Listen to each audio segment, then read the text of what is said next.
What is going on, everybody? Welcome back to Sports Now with Darius and Aiden. I am Darius Adams, and thank you for joining us here today as we kick off our countdown to the NBA regular season as we discuss three teams that can exceed expectations in the 2023-2024 NBA regular season.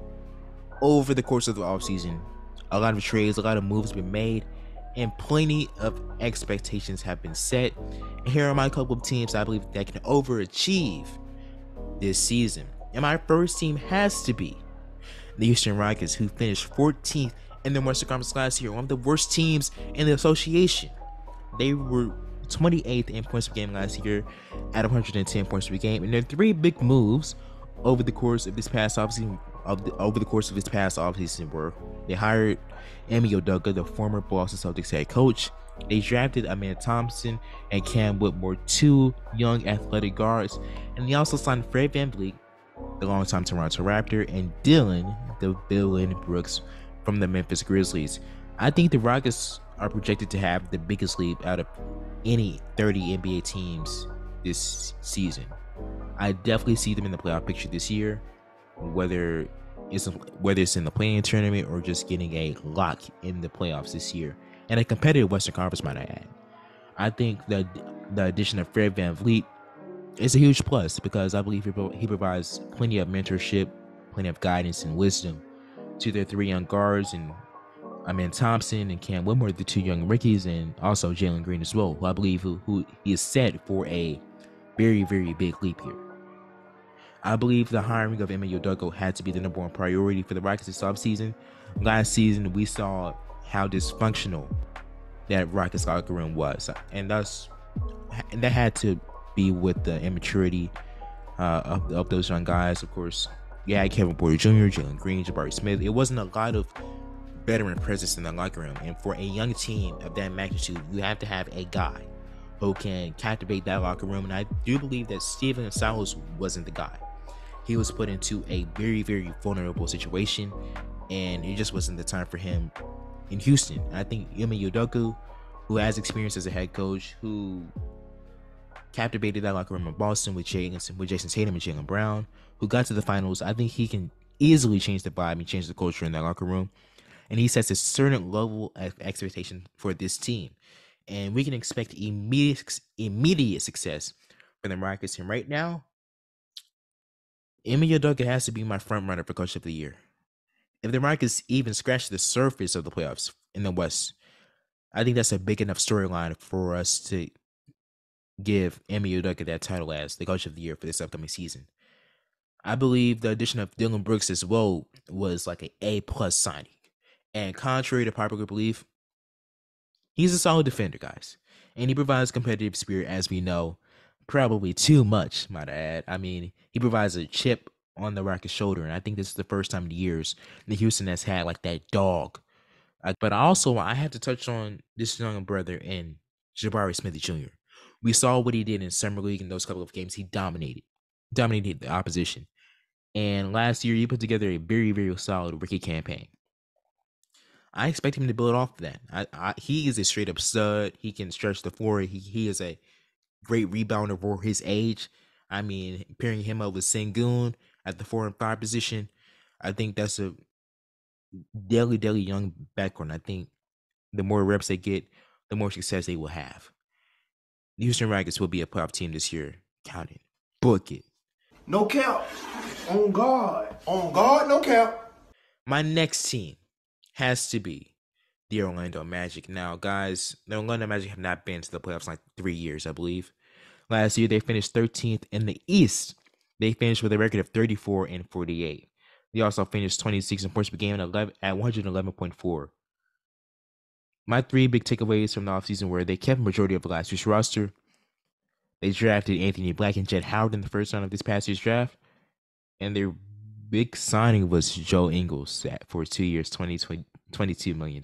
Now, that doesn't captivate the casual NBA fan. That doesn't captivate the diehard NBA fan either. But I just have a lot of optimism for this team, guys. I expect at least some like playing contention. At least I don't expect them to finish at 13th again this year. I believe the Magic have one of the best young backcourts in this league. Don't forget to have Jalen Suggs, that stud from Gonzaga. Don't forget to have Cole Anthony, a guy who can score at will. They picked up Anthony Black and Jett Howard. Now, I do believe the ball should be in Jalen Suggs' hands more. I think he's a born facilitator ever since his days like in high school and college. I think he's able to get the ball to Paolo Banchero and Franz Wagner and Wendell Carter Jr. at an elite level, whether it's like in the pick and roll or in the post or in the block. And I think that acquisition of Anthony Black in the draft, that's like A+ to me. And we didn't hear his name a lot and like their pre-draft discussions because of course it was all about Wemby and Wembenyama and right. I think he may be like a sneaky pick for Rookie of the Year. I don't think he's gonna get it, but he can at least be in the conversation. I think what I saw from him, what I saw from him in the summer league was just an elite level of basketball.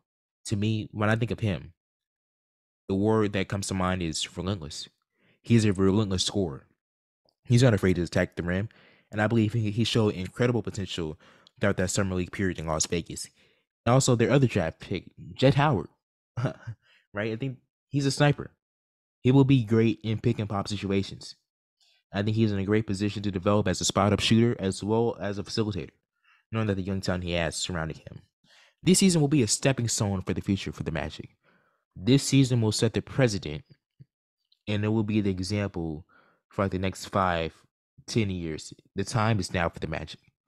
My last team, who I believe that can exceed and overachieve this season, is the Indiana Pacers, who finished 11th in the Eastern Conference last year at 35-47. My takeaways from this offseason were they acquired Bruce Brown via free agency, the reigning NBA champion from the Denver Nuggets. They also added Obi Toppin via trade from the New York Knicks. They drafted Darius Walker in this past NBA draft, and I think the acquisition of Bruce Brown is just A+. Of course, he could have stayed in Denver, but the bag called him to Indiana. The money talks, ladies and gentlemen. Bruce Brown, Brucey B, provides a straight up dog mentality to Indy. He's like an everything guy. He's an everything guy. He can do everything. He can provide a boost on both ends of the floor every single night. And the reason why I put the Indiana Pacers in this video was because of the fact that last year they were tied for 6th in the East when Tyrese Halliburton went down with an injury. They were 23-19 at the time. And they were 28-28 with him after he came back from the injury, and they were 7-19 without him. Tyrese Halliburton, to me, at least, he's 100% like a top 20 player in this league. He's an absolute stud. He can do everything. He is, to me, one of the best facilitators in this game.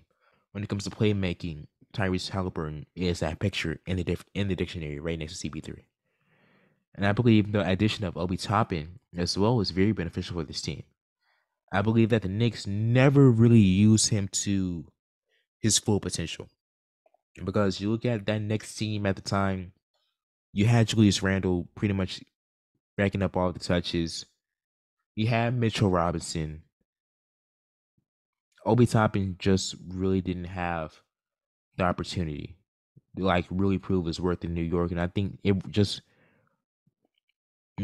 wasn't the right fit for him. And I think Indiana, now it's time for him to flow free. And I think it's a great opportunity for him to flourish, especially in the pick and roll. I mean, that pick and roll with him and Tyrese Halliburton, I mean, that's just beauty, perfection, right? And you look at the rest of this Pacers team.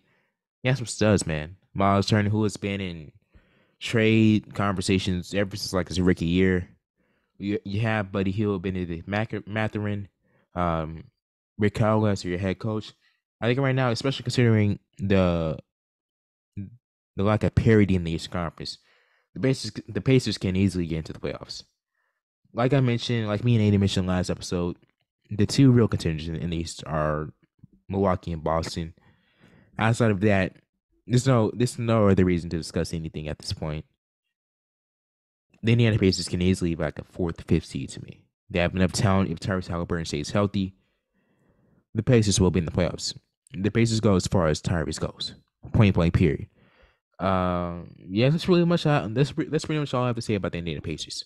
But guys, thank you for joining us here today on Sports Night Darius Aiden. If you haven't already, make sure to like this video, subscribe to the channel. Also, make sure to follow us on Instagram, Twitter, and all of our other social media platforms as well. With that being said, this is Sports Night Darius Aiden. I'm Darius Adams, and thank you for joining us here today. Until then, peace.